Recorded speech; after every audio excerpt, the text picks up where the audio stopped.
Fairfax County facing charges. He unlawfully recorded a young girl in his home, and police say there could be more victims. Investigators say Henry Pacheco of Clifton met his victims about 10 years ago, providing social work services to a family member. The girl told police that she found recording devices hidden in a bathroom and bedroom of his home. Police say Pacheco worked with at-risk youth in that area for more than 30 years. Cleanup continued over the weekend in Annapolis following last week's tornado from the remnants of Hurricane Ida. Yesterday, groups of volunteers met to remove the debris.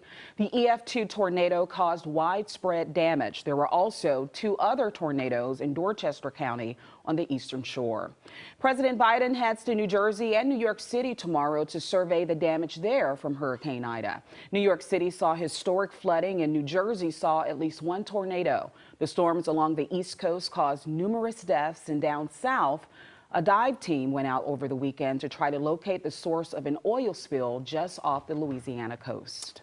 New this morning, several George Washington University students were forced to evacuate their buildings due to, quote, environmental concerns.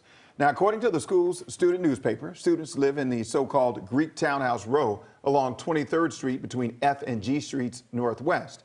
They were evacuated last night and relocated to a nearby hotel. The student newspaper says residents could be there for up to 3 weeks. It is unclear what the environmental concern might be. Let's turn our attention now to the coronavirus. Dr. Anthony Fauci says only one vaccine will meet the White House booster shot deadline. And that deadline is September 20th. Dr. Fauci says while the Biden administration had hoped to roll out both Pfizer and Moderna's booster shot at the same time, that may not happen anymore. Pfizer has submitted its booster information to the FDA. Moderna could submit its booster plan in a week or two.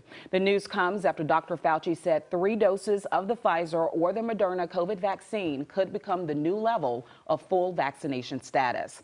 Meantime, rising coronavirus cases and hospitalizations have health officials worried about this holiday weekend. The CDC urged unvaccinated Americans not to travel, but there is some good news. Public health officials say more people are lining up to get their shots after the FDA approved Pfizer's vaccine. Around 175 million Americans are now fully vaccinated. That's an increase of more than 10 million from a month ago. This all brings us to our Fox 5 Live Instapoll. We're asking, are you worried about the spike in COVID cases after Labor Day weekend? It's easy to vote right now. Just go to fox5dc.com, look for the Instapoll section on the right-hand side. You can also easily cast your vote on the free Fox 5 app.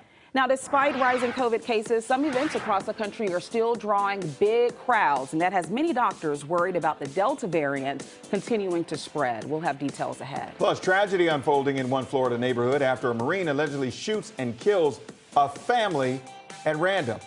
The eerie warning signs, police say the suspect left beforehand. But first, let's check in with Matthew. Hey, we've got beautiful and dry weather. No complaints in the forecast, but does it last? Your next chance of storms come up in just a few minutes. All right, Matt, we'll check back in. Also ahead, countdown to liftoff. 4 civilians are set to go to space later this month on board a SpaceX rocket. We'll take a look at what that mission will entail and why it's also for a good cause. We'll be right back.